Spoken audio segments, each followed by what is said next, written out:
La beviamo, ce la gustiamo, magari anche in compagnia, ma a chi dobbiamo la sua scoperta? E che sapore avrà avuto la birra in antichità? Oggi vediamo insieme un po' di storia brassicola. Ma prima, se ti piacciono i contenuti dei miei video e vuoi contribuire alla crescita del mio canale su YouTube, ti invito ad iscriverti con un semplice clic qui sotto al video. E adesso non ci resta che cominciare, ma prima sigla!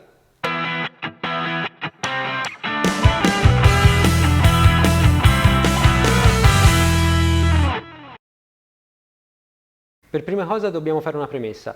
Come saprete già, la birra è una bevanda costituita da cereali ed essendo questi una potenziale fonte di zuccheri, fermentescibili anche da lieviti selvaggi, le prime birre nacquero un po' per caso, o meglio, per natura. Dobbiamo anche considerare che l'utilizzo di luppolo all'interno della birra risale soltanto ad epoca medievale.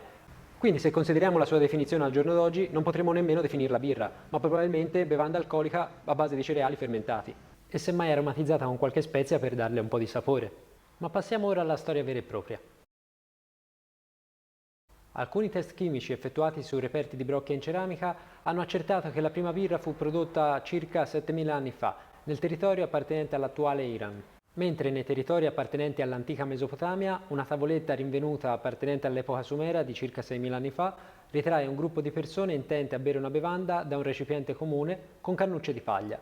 Ma qui ancora siamo distanti dal concetto di birra che abbiamo oggi. Tuttavia che la birra era una bevanda da compagnia l'avevano già scoperto.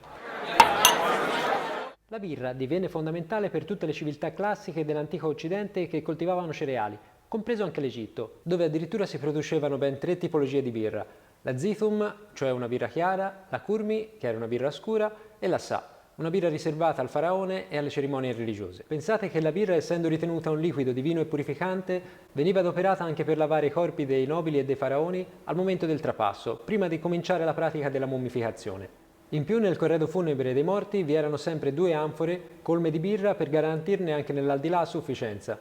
Continuiamo il nostro percorso nella storia giungendo così al VII secolo a.C., quando i greci cominciarono ad intraprendere rapporti commerciali con le popolazioni dell'Asia minore, in particolare con gli egiziani.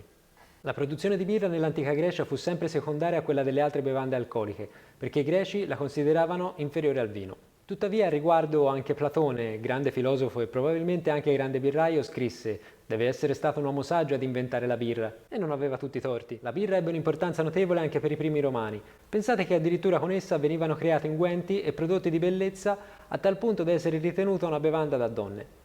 Finché una volta giunti in età repubblicana venne spodestata dal vino in quanto considerata bevanda da barbari. In alcuni scritti Tacito ci narra in modo dispregiativo della birra come una bevanda prodotta dalle popolazioni germaniche. Voi cosa ne pensate a riguardo? Sareste curiosi di assaggiare una birra prodotta in epoca sumera? Fatemelo sapere qui sotto nei commenti. Per quanto mi riguarda preferisco accontentarmi di quelle prodotte ai nostri tempi. E ora che vi ho tolto qualche curiosità riguardo alla birra prodotta in antichità, ho fatto anche la rima, vi aspetto nel prossimo video in cui vi parlerò della birra ai tempi del Medioevo. Mi auguro che il video vi sia piaciuto e spero di non avervi annoiato con una lezione di storia. Grazie per la visione.